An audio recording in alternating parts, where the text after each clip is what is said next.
This is Winchester Academy.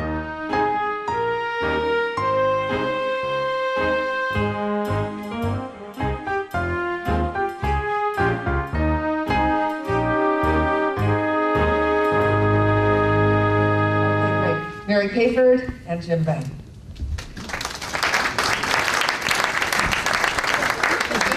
Is this okay? Can I use this? Okay. I'm not used to speaking with a microphone, but I'm so happy to see all of you here tonight. And Jim and I are thrilled to be here to share a little bit of Hmong culture. And we're going to probably talk pretty fast and furious because there's a lot to cover. I wish I had known her questions before we got our program together to make sure we answer them. But I just want to go back into history, way back. The Hmong have their first recorded, I guess not recorded, but anthropologists believe that the Hmong were living in Iran in 2500 BC. So we're going way back to an ancient culture. And it's believed at that time that they were actually a Caucasian race. From Iran, they migrated northward into Siberia, and then from Siberia, they migrated southward into China. The majority of the Hmong today still live in China. They promise they are not all here in Wisconsin.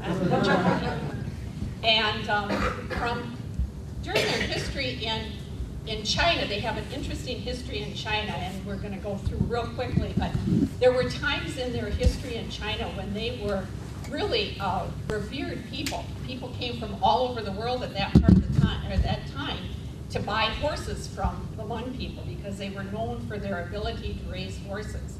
And so people came to search out the Hmong. There were other times in the history in China where they were really looked down upon and hated by the Chinese. Now, one of the reasons that the Chinese might have hated them is because the land that the Hmong was living on was very rich in things like oil and lumber and copper and gold, and the Chinese wanted that. And so wars ensued, and the Hmong were forced off of that land.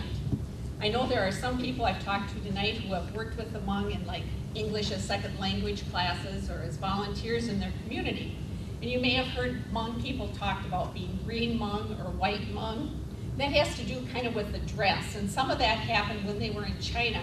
And the Chinese were trying to separate the Hmong and to kind of break them up and not have the force that they were. So their dress was used as a way to kind of, as I said, break them up and separate them from each other. Now, as I said, the majority of the Hmong are still in China, but the Hmong that are here in Wisconsin are Hmong that started to migrate southward from China, and they ended up in North Vietnam and in northern Laos.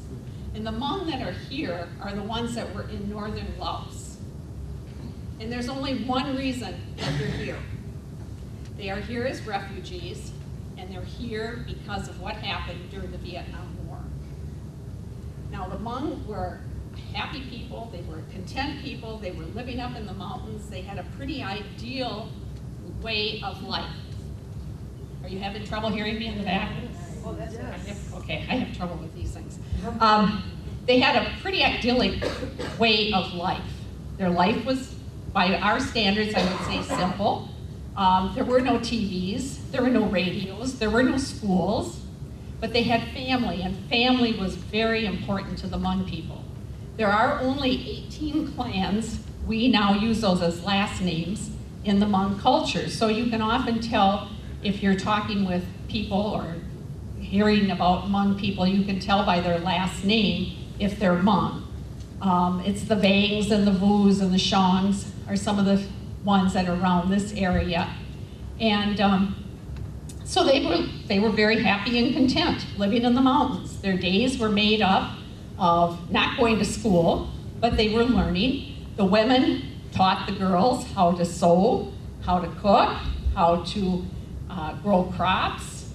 They taught them how to use medicine because they didn't have access to doctors.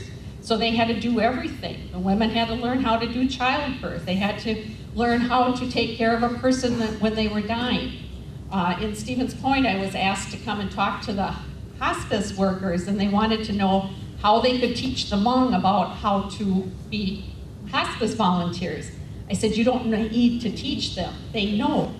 They know how to take care of a person when they're dying. They know how to take care of the elderly because that's the way of their life. That's what they did. The boys went off with the men and they learned how to hunt and to fish and to build the homes. And so life was pretty good for many hundreds of years. Now, the Hmong had trouble with the North Vietnamese, and they were not real pleased with the North Vietnamese. And so when the United States got involved in Vietnam, and do you know we were involved there in the 1950s? Most of us don't realize that it was that early that we had advisors over in Laos and Vietnam. And we were, of course, fighting communists, and most of you are at the age when you know that the Vietnam War really tore our country apart. Fathers and sons, many of them didn't talk to each other. We still have people living up in Canada. Families were torn apart. But for the Hmong people, the war was right there, and the fighting was going on. And in 1965, President Kennedy signed the Geneva Convention. Somebody's shaking their head. Not in 65, he was assassinated in 63. Johnson. Johnson. I gotta check that, because I'm pretty sure it was Kennedy that did it. But not 65. I got the wrong year, right? 1962. There you go. Thank you. The Geneva Convention was signed in 1962, and we agreed that we would not have any soldiers in Laos. And I apologize because I don't have a decent map for you, but Vietnam, if you can picture it, is a long, thin country, divided in half, North Vietnam and South Vietnam. And the other side is the ocean. Right next to Vietnam is the country of Laos. Now, there was no way that you could fight a war. Did that go out on me? No. There's no way that you could fight a war without having support troops in Laos. Now, the Geneva Convention said that Laos was to remain neutral, and the U.S. was not supposed to have any troops there. Vietnam broke that convention, and they had troops in Laos, and the United States broke that convention. The CIA went in and met with the military leader of the Hmong. Right into it, okay. Went in and talked to the military leader of the Hmong. Want me to try the other one? I'll hold it up, all right. General Vang was a respected military leader, not only by the Hmong, but also by the United States soldiers or advisors who had been over there since the 50s. And so the CIA went to General Vang and recruited him to hire soldiers and fight for us. General Vang on the basis of a handshake with the head of the CIA, made a commitment to the United States that they would fight for us. The United States made a commitment back to the Hmong. That commitment was, win or lose the war, America will take care of you. So over 100,000 Hmong people, Hmong men, starting off at normal military age. Now you have to understand that the Hmong didn't really know what their age was because they weren't born in the hospital. They didn't have a calendar, and so they weren't even sure the year that they were born. But when they became of young age, like 17, 18, they would become recruited and they would sign up to be soldiers for us. I'm getting feedback. Are you guys hearing that? So we fought, and we had American soldiers in Laos besides the Hmong men. We recruited 100,000 Hmong to be soldiers for us. They started, as I said, as normal military age, 17, 18. We kept getting younger and younger as they were killed off. We got to the point where we were having 10-year-old boys go out and fight the war for us. Boys younger than that were hired, and you'll hear from Jim, to, I don't want to say servants, they were helpers of the American soldiers and of some of the Hmong soldiers. They would do things like do their laundry or polish their shoes, bring them their food. They were just there to help the soldiers out. Many of them lived in a city called Longching. It was the second largest city in Laos during the Vietnam War, but it did not appear on a single map. It was a secret city. There was also an airline called Air America that was the largest airline at that time, and yet we had never heard of it back here because this was all a secret war. Air America flew military planes in and out of Longching all day long, and they flew flights over Vietnam and northern Laos, bombing the communists. Over 100 Hmong people, or Hmong men, became pilots for us, and they worked side by side with our soldiers. Day after day after day, they went out fighting the war. Now, we lost a lot of soldiers there, about 58 to 60,000 Americans, but the Hmong lost over between 45 and 50,000 men that were killed, besides the women and the children that were killed, because northern Laos, where the Hmong lived, was the most heavily bombed area of any war ever. We dropped more bombs on northern Laos than we dropped during World War II. And probably a year ago now, you had a man from Wassa that came down and was talking about going back to Laos each year and detonating the bombs. And there is a record, I didn't know this until I heard him speak, but the American government has a record of every bomb that was dropped in Laos, where it landed, what plane it was dropped from, and who the military men were that were on that plane.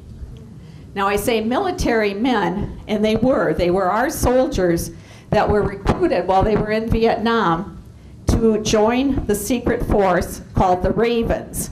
And I brought some books along here since we're in a library. I figured we better bring some books. But if you want to copy down some names, The Ravens is a wonderful book talking about this secret army that we had in Laos.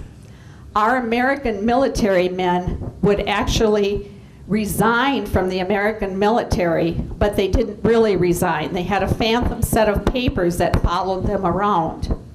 And they were stationed in Longching, most of them for only 6 months, and most of them only did one tour there. So there were new men coming in every 6 months or so.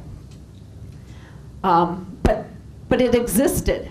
The city was there, the airline was there, and it was because of that army that was in Laos and because of the Hmong's willingness to fight for us that they're here in the United States today.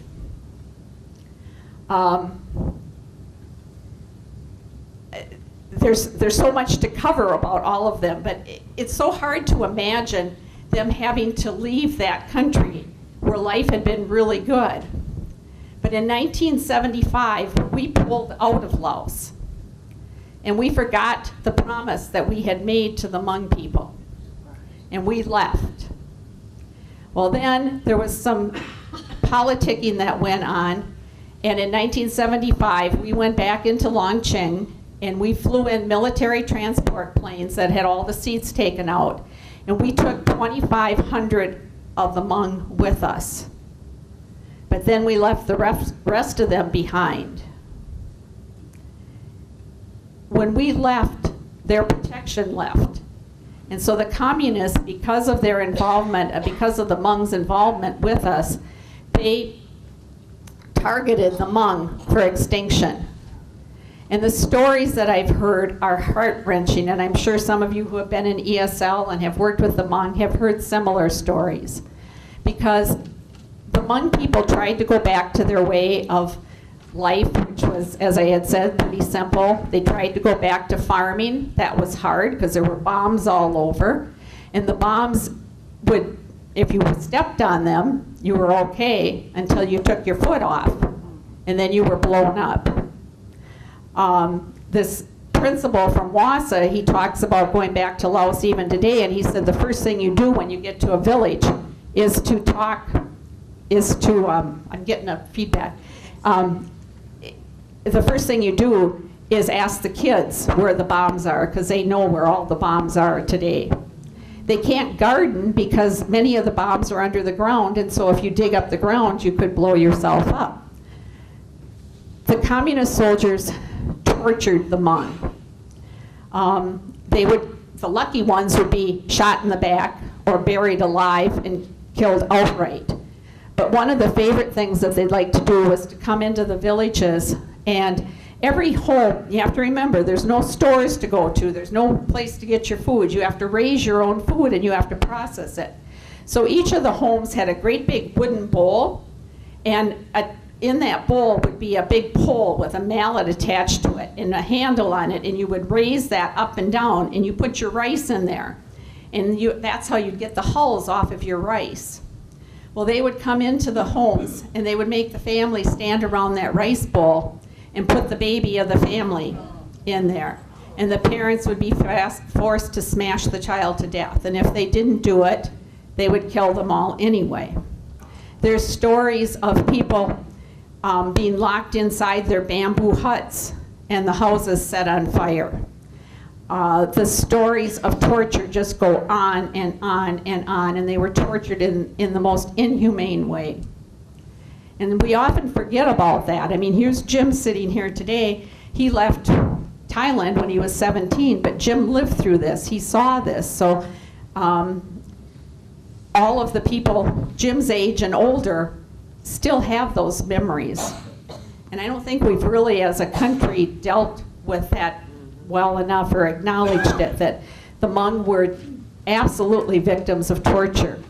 One of the things then when they decided to leave, and it was often decided that they would leave when the soldiers could be heard coming, or they would get a runner from another village that would say, the soldiers are here, you've got to get out, and you would leave. Or they would come into your village and you would scatter. So sometimes they were able to have some food to take with them. Sometimes they were able to carry all of their kids with them. Sometimes they weren't. And so there was a lot of hardship and hard decisions to make, because a lot of times the elderly people did not want to leave their home, or they were too frail to leave. And so families had to be broken up. And it was traditional in the Hmong culture that the elders in the family would make the decisions for the family.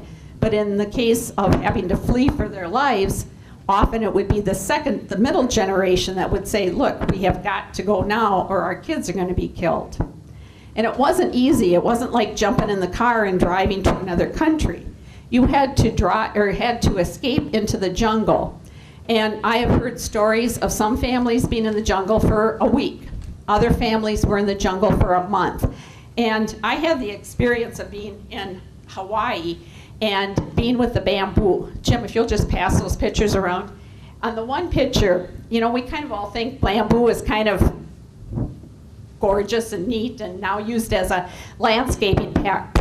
But just look in a picture in the jungle, and I'm standing next to that bamboo plant. And imagine taking your family out into the jungle and trying to survive. Now, it's mind-boggling to me how you would do this. Add in the fact that there's all these bombs, and that if you step on a bomb, as I said, you're okay until you take your foot off, and then you're blown to pieces. And so they had a terrible time. Plus, there were the wild animals out in the jungle, and there was very little food out in the jungle. And it was a horrible time for them. And so when they finally did get to the Mekong River, which you'll notice on Jim's wall hanging here, there's a big river during the middle. They were trying to get to Thailand. In Thailand, there were refugee camps set up for the Hmong. But to get to Thailand, you had to swim across the Mekong River. It was a cold river. It was a fast river. Hmong people, gee, they just didn't get to go to the YMCA and learn how to swim. So most of them had no idea how to swim. Some of them would take pieces of bamboo and tie it together. There's stories of some of them finding some bags and blowing up bags and trying to float across on those. But the soldiers regularly patrolled the river, and so they were looking in the grass for people hiding. And I remember one woman telling me that she was a little girl when her family came across, and she said they were hiding in the grass at the edge of the Mekong River, and a soldier's foot came down right next to her, and his gun was swishing in the woods. And she said, Mary, I don't know if he didn't see me or if he just took pity on me that I was a little girl. Now, besides the soldiers patrolling the riverbank, we also had the airplanes that were flying up and down the river, and they would shoot people out of the river. Or they would get halfway across and their bamboo would fall apart or their bags would burst and they didn't know how to swim, and so people drowned. Sometimes if the families had been able to take anything of any value, typically some silver coins or some jewelry with them, they would get, they might be able to hire a Laotian that would take them. But oftentimes they were tricked and they would be taken by a boat halfway across the river and then dumped out of the boat. So just trying to get across the Mekong River was horrible. Then when they got to Thailand, there were groups of Thais that would beat the men up, rape the women, steal anything of any value. And if they lived through that, then they had to walk a day or two to get to refugee camps. Now, these refugee camps were not a great place to live. Each family would get a spot of about 12 feet by 12 feet. It'd be cement blocks on 3 sides, and then one side would be open. And there'd be a fire ring outside of that. And so a family of 8, 10, 12, 15 people would live in that little space, 12 by 12. And I have stories where people have written about being in the camps, and that a minute would be like an hour would be like a day would be like a month. Time was just went so slowly for them, and there was very little for them to do. Now at different times, different agencies, aid agencies would come in, and they might get some education, some classes, but for the most part, there was really nothing to do. Now, they are supposed to be guaranteed that they would get enough rice to have 2 meals a day of rice. But often the Thai people would fill the bags with rocks, and so they'd get it back to their little home, and there would not be enough rice. So there was a lot of starvation that went on. There was a lot of diseases, living in such close quarters. There was a lot of disease. There were very few doctors, and their time in the refugee camps were awful. In order to become a refugee, you can't just stand up one day and say, I'm a refugee, I'm going to the United States. The first thing that has to happen is the Congress has to decide that your country or your group of people are eligible for refugee status. The Hmong did receive that designation. Then Congress decides how many people can come in a year as refugees. They contract, the government contracts with different organizations. In this area, it was Catholic Charities and Lutheran Social Services. The Jewish church is also involved in quite a bit of the refugee resettlement. And a lot of times I would hear that, well, the churches brought them here, let the churches pay for them, or let the churches take care of them. But it wasn't the churches bringing him here, it was our government deciding that they were refugees and that they deserved refugee status. That they contract with the different agencies to do the physical placement, bringing them here, getting them approved. So people would go into the camps, the families would be interviewed, you'd have to prove to them that your father or your husband was a soldier and had worked for the American government, and that your life was in danger if you went back to Laos. And so when that happened, you were given refugee status, and then you were given a date to come to the United States. The only way that I can kind of wrap my mind around it is you go home tonight, and you're told that Wapaka is being attacked, and you have to leave, and there are people from Stevens Point that are chasing you down to kill you, and you have to get to Dubuque, Iowa, and you're going to have to swim across the Mississippi, and by the way, you can't take your car. And there's a place on a planet that's outside of the solar system that has said that that you can come and stay there. Now, will you tell me what you're going to take or how you're even going to think about leaving and getting there? And that you're going to, when you get to Dubuque, there's a spaceship that you're going to get on? It really was that kind of leap that the Hmong made. You know, some people here have mentioned that they know Vietnamese people. Well, the Vietnamese people that came here, and I'm not trying to belittle their tale either, but they were educated in Vietnam for the most part. And that makes a huge difference when you can have some education and you know a little bit about what's going on and you can speak different languages and read different languages. And so they had an easier transition. But for the Hmong people, they went from this completely rural way of life to coming to the United States and not knowing how to use a toilet. There's stories, I've got one story here where a boy wrote about coming, and he said they had on the plane coming over here, they had an interpreter. The only problem was the interpreter spoke Thai, not Hmong. And so there were 3 families that came together, and he said we were so scared in the plane that we didn't know what to do, and they brought us food, and he said, I ate the napkin. Now he said, you can laugh about that, but your food didn't look on the plane, and now he should see it because it really doesn't look like food, but your food didn't look like our food. And so he was afraid that if he didn't eat everything they gave him, that they would throw him off the plane. Then they ended up, I think it was in San Francisco for this particular family, and they were put in a hotel with, again, no interpreters. And he said, we didn't know what the beds were, so they all slept on the floor. They didn't know what the bathrooms were. He said the only way we found out about running water is that he was playing around, he and his brother, and one of them hit the faucet on the shower, and water came out. So then they figured out, well, there was water in the sink. The toilet, when we had Hmong people first coming to Stevens Point, we'd have all these reports of broken toilets. For those of you who don't know, the way that Americans go to the bathroom is not the way most of the world goes to the bathroom. And so when they saw our toilets, they would squat on them, and then we'd get reports of all the broken toilet seats. But they didn't know. And some of that stuff, they tried to teach them things in the camp, but a lot of the things people that were teaching didn't even think about the things because we have our own background, we have our own education. And so we weren't even able to wrap our head around the things that the families needed to know.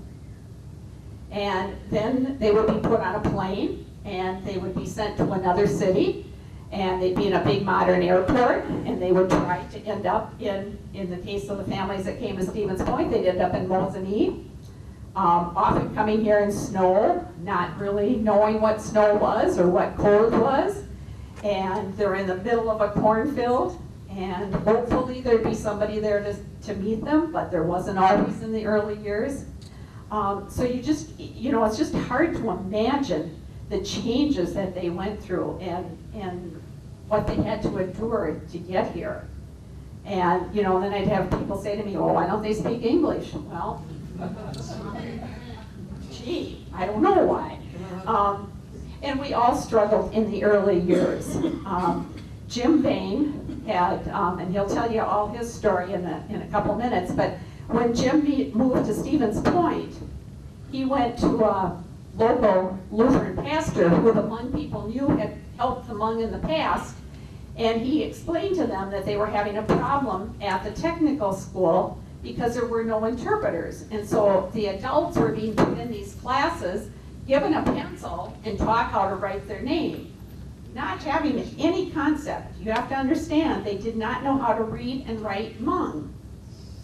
And if you don't know how to read and write your own language, it's almost impossible to learn to read and write another language. And so they were given pencils, and somebody would stand in front and write letters on the board, and they were supposed to follow them. But they didn't have any interpreters. And so Pastor Knudsen called together a number of agencies in Stevens Point and said, you know, we have a new group of people. And I was working at a community action agency, and I said, should I go to the meeting? And they said, yeah. And so probably about 20 of us do-gooders were there. And Jim explained to us the problem, and we thought, well, this is easy. We call up the technical college and we explain that they need some help, right? Well, 15 years later, this group was still meeting monthly to talk about the concerns and the issues. And so then in Point, we went to our United Way, got some money for a grant, and I was hired to provide education to the Hmong and to the Caucasian community about who our new neighbors were and to try and make that transition easier for everybody. Jim was hired as an interpreter and still works as an interpreter for the Hmong community. And I'll sometimes have people say, well, why do they still need interpreters? But I can tell you there are still in Stevens Point, there are a couple of people at the hospital that they still have to call a Polish interpreter in for. So, you know, it's no different. And there's less and less need for the medical interpreters and the legal interpreters, but Jim is still out there working very hard for that. So what I really want you to just think about is just how difficult that transition was and how their life had been so different in Laos. And whether it was the way that they farmed, the way they built their homes, the fact that they didn't go to school for the most part. There were a few Hmong kids who got the chance to go to the southern part of Laos, to the capital, and they did become educated. But if they went to school, number one, they were not allowed to speak Hmong. They spoke Laotian. And if you went to school, that meant that you left your family, and once a year, you could go home to visit for a few days. And then the next year, your family could come and visit you. So they lost a lot of contact with the family. Many of the Hmong, even though they could not read and write their own language, they did know how to speak French and Laotian. And for many of the Hmong, English was the fifth language that they were learning when they came here. And yet we continue to say, why didn't they learn English better? They've done remarkably well. And if Jim doesn't tell you what his kids are doing, my husband and I are going to stand up and tell you what his kids are doing, because it's amazing how he has raised his family and what they're doing. I know when we were having dinner tonight, there were some questions about their religion. The Hmong traditionally are animists. Many of the Hmong converted to Christianity when they were in Laos because the French missionaries and then the American missionaries had gone to Laos. It was the French missionaries in the 1950s who first gave them an alphabet. They used the Roman alphabet and they wrote down the Hmong language. But that was the first time that there had ever been a written language, was in the 1954, I think it was. And so their life did not consist of going to school for the most part. But their religion was, for the traditional families, was animist. They believed that there were spirits in everything. And a lot of their stories actually mimic the Christian Bible, where they have a flood that wiped out the earth. And they had a belief in God. Now, they didn't know the terms God and Jesus unless they had been exposed to the Christians. But think about it. How would you explain, for instance, epilepsy? There's a book up here. How would you explain epilepsy if you had never been to school, you didn't know what was in your body, and you had no idea about germs or bacteria or heredity or anything like that? So how would you explain it? The Hmong explained it by the spirit caught you and spun you around, and then you fell down. So their life for a great part of the day was spent in keeping the spirits happy, because the bad spirits that were out there could cause problems for you. They might cause epilepsy, or they might cause you to get sick after you had a family party. Now, it wasn't because you had food that was bad. It was because the spirits had caused you to get sick. Or you have souls that live in your body, and they're in multiples of 3. But if your souls, for instance, if you are at that family celebration, and your souls are having such a good time, when you come home, your souls might stay behind. Now you come home and you're sick to your stomach and you're throwing up. Well, the reason you're doing that is because your souls are not in your body. And so the father of the family could go out and he could call for your souls to come back. And when your souls came back and the food poisoning passed and you became well, your souls were there and everything was good.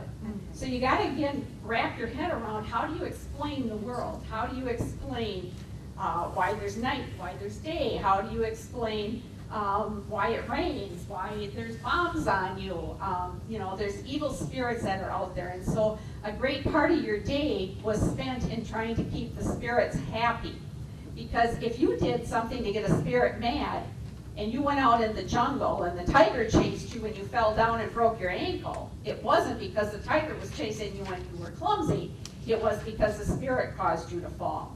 So you would offer sacrifices to the spirit, or you would do things constantly to keep the spirits happy. Now, as I said, when families became Christian, they gave up a lot of those old ways, and a lot of times they don't even want to talk about the old ways and the way some other people believed at that time. So religion always has a lot of questions, but basically they believe that there are spirits in everything. And a lot of their religion is similar to the Native American. They do have shamans. We have shamans living in Stevens Point. If a father can't call the souls back and cure who's ever sick in the family, then it would be time to step it up and go to the shaman. And there are some things that the Hmong people did, like cupping, that caused problems in the early years. And I think it's interesting now because you read about cupping being a new way of healing things in the Caucasian culture. Cupping means you heat up a glass and you would put it typically on your forehead if you have a headache, and it will draw the evil spirits out.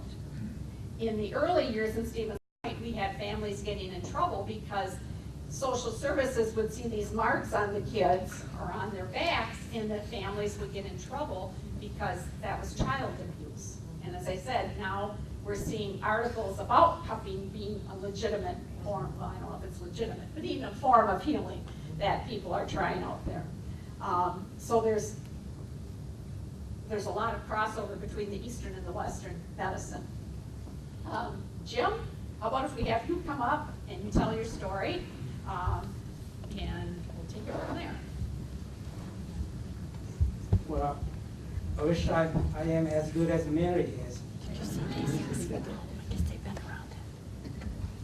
My story is a long story.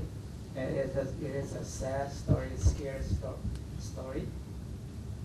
Yes, as Mary mentioned, I was working for the American CIA back in 1972. My family, my dad died in 1971, and I was an orphan since 1971. In 1972, I was probably about age 5 or 6, can't remember. We did not have a birth records. So my uncle came to my mom, and my uncle said, "I'd like to take your son with me." My mom said, "For what?" And my uncle said, "Be a soldier." And my mom cried. And my uncle said, "Don't cry. I'm going to bring your son back home in a few months." So I went with my uncle to become soldiers in the military camp because I was too little, and they did not let me carry a gun or thing like that. I was with the cook, as Mary said, young little soldier cook for adult big soldiers. So I was cooking with a couple of cooks people in the camp for a while, and the American officer came to that camp and saying that how come these soldiers are so little? And the Hmong leader, captain, saying that, oh, we did not force them to come here, they just came here by volunteering by themselves. But actually, they forced us to go to the camp. But they lied to the American officer. They say, no, we can't use these little soldiers. We have to take this little soldier to somewhere. So they asked each of us, see what age we were, and my uncle said, tell them that you are 18. And a lot of these little soldiers, they asked the age. When they come to me, they did not ask my age. They just put a red marker on my hand, and just pull me out to a group, and the smallest group. You can go to Long Chain. They say, you go home. I say, I don't have a dad. My dad died. What do you have? I have mom. Okay, so you want to go home? I said, no. I do not want to go home. So they say, okay, you don't want to go home, you come over here. And then they pull me out to that small group of soldiers. But the people who wanted to go home, and they divided to a different group, and those people went home with their family. And I was belonging to the group that did not want to go home. So they took us to Long Chain, and I was working for an American U.S. CIA who was living with General Van Paul in his house. And what I did for this guy, I shined his shoes, I washed his clothes, I served him food, and I take care of his bed, everything. Well, he treated me good too. He gave me some dollars once in a while, not much, but he treated me, gave me some money. And part of my job is belong to a soldier, belong to the soldier group. For a number of years, and it get close to 1975, and I worked with General Van Paul's wife. I worked for General Van Paul, take care of their bed, their bedrooms, washing, sweeping their floors. And Mrs. Van Paul saying that, you want to go with us to Thailand? And I said, no. Why? And I said to her, I got a mom in the village. So before I go with you to Thailand, I have to visit my mom first. And Van Paul gave me some money. Use this money so you can write on the taxes, go to your village, go visit your mom. And when you return to Long Chain, we probably gone already. So I did. I went to my mom, visit my mom, went back to Long Chain. Everyone gone. Nobody. His house empty. The CIA guy I work with is gone. Can't find him anymore. So I went back to the village where my mom was. I stayed in the village. And once everybody's gone, and then the communists started to enter cities, village, every small town. And just like Mary mentioned earlier, once you hear about the communists enter that village next to your village, and people telling these villagers, hey, you better get out, because our village over here is already got some men out of the family. So if you don't escape yourself to the jungle, when the communist soldier comes to the village, and they will start to ask questions. This kind of question was not applied to women, but applied to men. Young men, old men, they ask you, what did you do for CIA? What did you do for Wang Pao? Either question, you get trouble. You answer, no, I did not do anything. I was a farmer. But somebody will tell them about you, what you did. And you try to hide the correct answer, the punishment is more serious. Later they will say, okay, you come with us, because they found who you were before from other people in the community. You answer yes, then they pull you out from your family, and they will start to interview you. What did you do?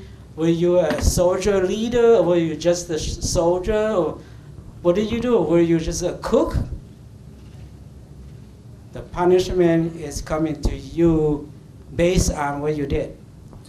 If you are telling the communists, I am the captain, then they gotta take you away from the community and be gone, never return. If the answer is, I'm just cook for the soldier, will you agree to cook?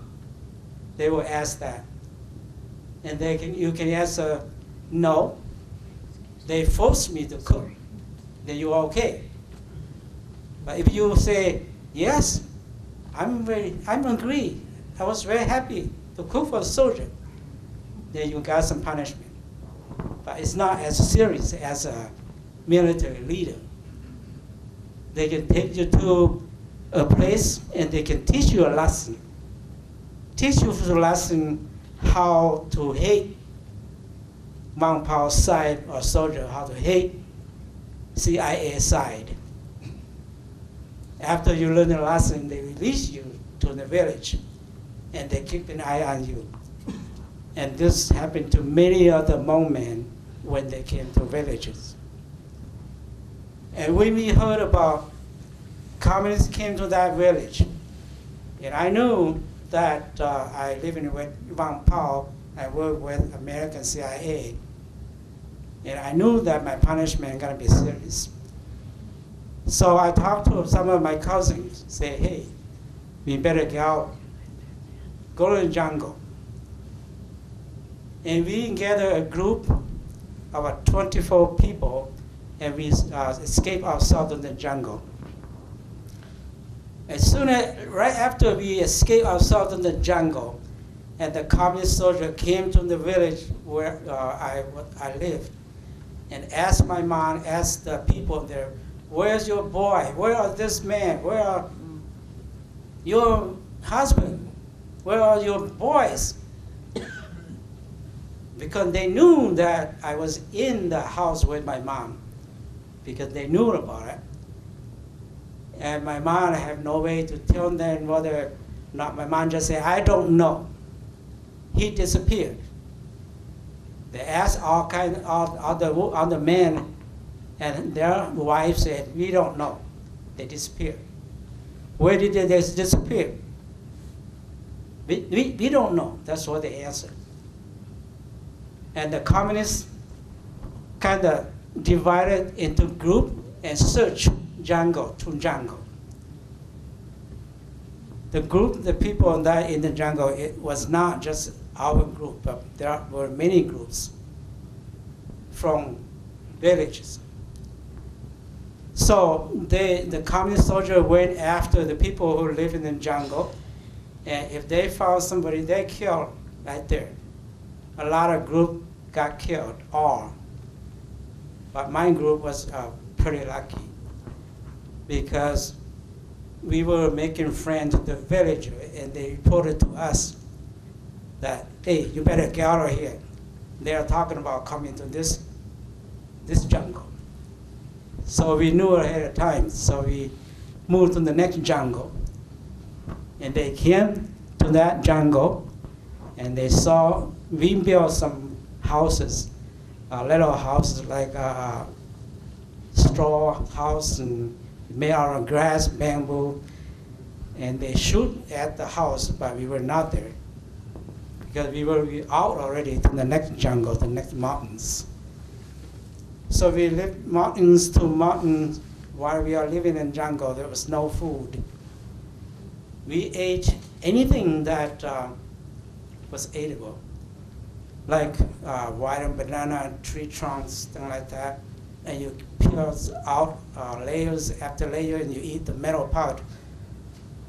And just ate something that keep you survived. White potatoes, whatever we can find in the jungle, and we ate those.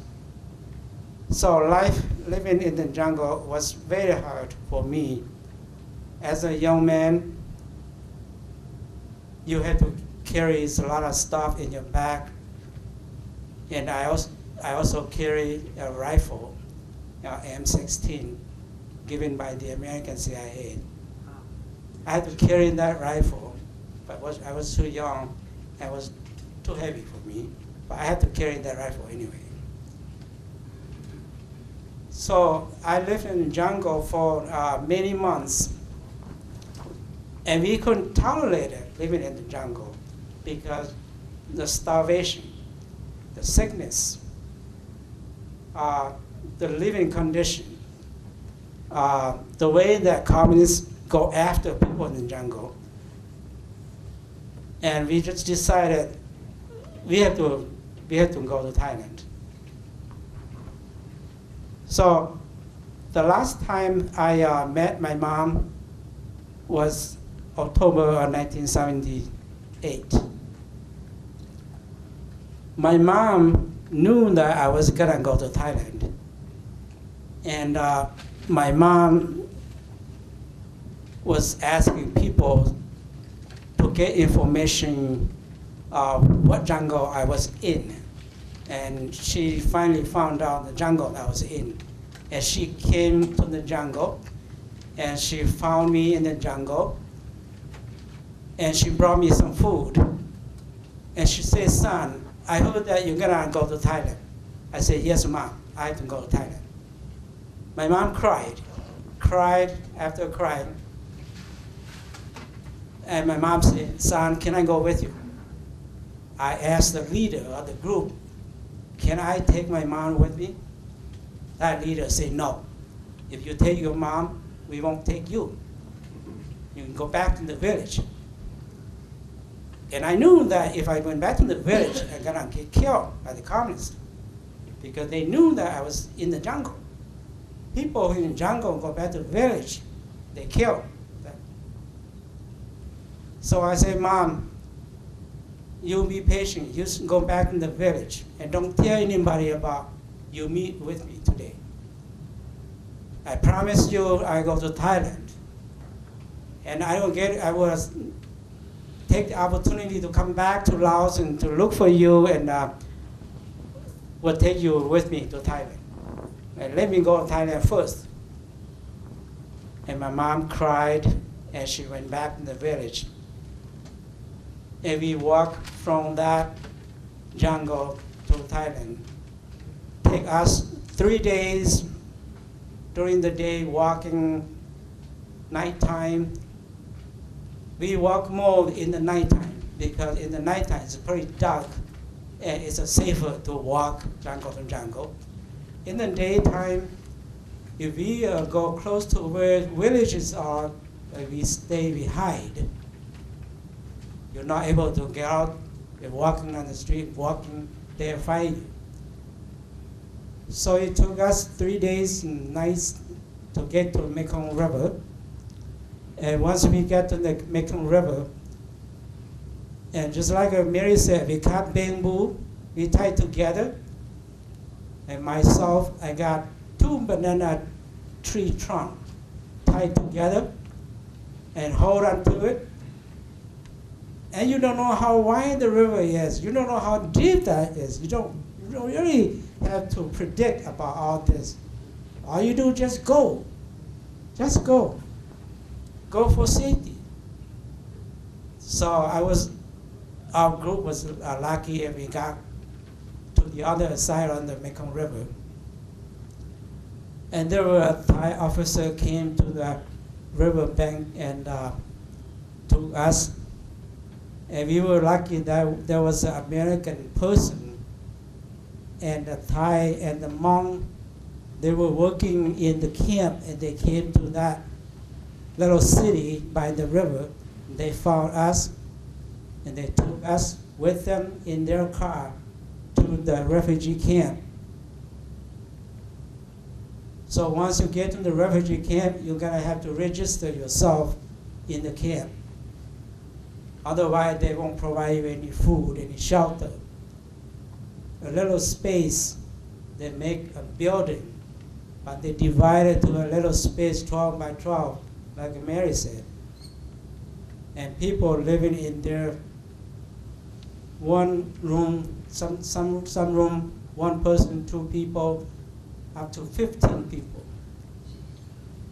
It was very crowded in the refugee camp, and life in the refugee camp was very difficult. There was a fan around the camp, and people stay in the camp. You're not allowed to go out of the gate. If some people just sneak out themselves to the gate to do something outside the gate, they're killed. They're very in danger. You stay in the camp, and the UN provides some food, fish, rice, fish sauce, and like that, and they divide it to each person such a number of pound of food for 1 week. And if you eat all your food and the week is not even end yet, and then you get no food for the rest of the week. But you have to divide your food each day to make it through the week. And that was very difficult. And in January of 1980, they announced, Mr. Vang, your name is up to the list. We'd like you to come to see us and to make your choice, what country you want to go to. I was so happy to hear that announcement. And I went to the office where they register people to go to the third country. And they said, you can have a choice, go to America, go to Australia, go to Germany, France, Guyana, Brazil. I was thinking about, hey, I worked with the American man who was so nice to me. I said, I go to America. I go to America. Okay, you got it. I put your name, United States, and then I got to come to United States. I first came to United States was Syracuse, New York. I came in January. In Thailand's weather was very hot, nice hot. I came in January. When I landed in Syracuse airport, it was the middle of the night. I did not get to see outside. This family came to the airport and said, are you Chai? Because my Hmong name was Chai. Are you Chai Vang? I didn't know what to say. And there was an interpreter with them. And that interpreter said, Kalumpe Boya Chai Vang. Yeah. Yes. We are your family. That's what the mom said. I look at them. They are American. They are big. And the interpreter said, now you got Jining. This is your family. I said, good Jining? My family? And I was scared. And this family looked at me and said, oh, they thought I was too scared. And they say, through the interpreter, is he going with us or he want to stay with you Hmong people for a while in Syracuse? And the interpreter say, they say, you want to go with them to their home, or you want to go with us to our home? I say, wow, I go with them. I go with them. So I went with the family, and they drove me from the airport to where they live. They live in a little city called Duet, north of Syracuse. It's a matter between Buffalo and Syracuse. It's about 40 minutes from Syracuse to north. Yeah. So I stayed with them, and that was about 2 o'clock in the morning. And I was so tired because I was so sleepy. And I went to bed. No, I was not so tired, sleepy, because nighttime over here, daytime over there. And all their kids gone to bed. And mom and dad was watching me and talking to me, but I didn't know any English word. And when I go to sleep, the kids all gone to school. I did not get to see their children for 1 week. Because the time I wake up, they're gone. The time I sleep, they're gone. The time I wake up, they sleep. So life was very difficult. Language is very difficult. It was very difficult for me. Communication between this family and myself was very tough. The only time I say yes to them, I only know words say yes and no. I didn't know what other word to say. So I lived with them for maybe a few months, or more than a few months, probably about 5-6 months. And I call them mom and dad. Okay. So my American dad came to me with the geographic book, showed me some picture of pigs and chicken. And he pointed to chicken and pigs and all this. I didn't know what he said, but I said, yes, yes, yes. And later a truck came in and unloaded 50 pigs, 300 chicken. And my dad and mom said, you take care of this pig and chicken. I didn't know, but they showed me. Every day before I go to school, I have to feed those animals before I left home. Because my American mom was a school bus driver, and I happened to get up very early because I had to go with her. Every day. One day I went to school in Syracuse because they have an English class in Syracuse. We were studying about vocabulary in English, vocabulary. And I saw there's a dictionary in front of the teacher. I was going to ask her if I can borrow that dictionary. And decided I just go and tell her. I did not know what pronunciation of English dictionary was. Somehow I asked her, and she turned around, she gave me a bunch of cookies. And I still stood in front of her, I did not move. And she said, you want more cookies? That is the sound I feel she said that. And I grabbed a dictionary, I said, this, in Hmong. And I said, oh, you want a dictionary? Yeah. I got the dictionary, I got the cookies. And Jim, we're running out of time. I want you to tell them what your kids are doing today. Yeah, I'm so happy that I came to America. Just like Mary said, none of the Hmong people have a plan to come to the United States. just like you go to bed and sleeping, and the next morning you woke up in America without plan. So I moved from this American family to Milwaukee.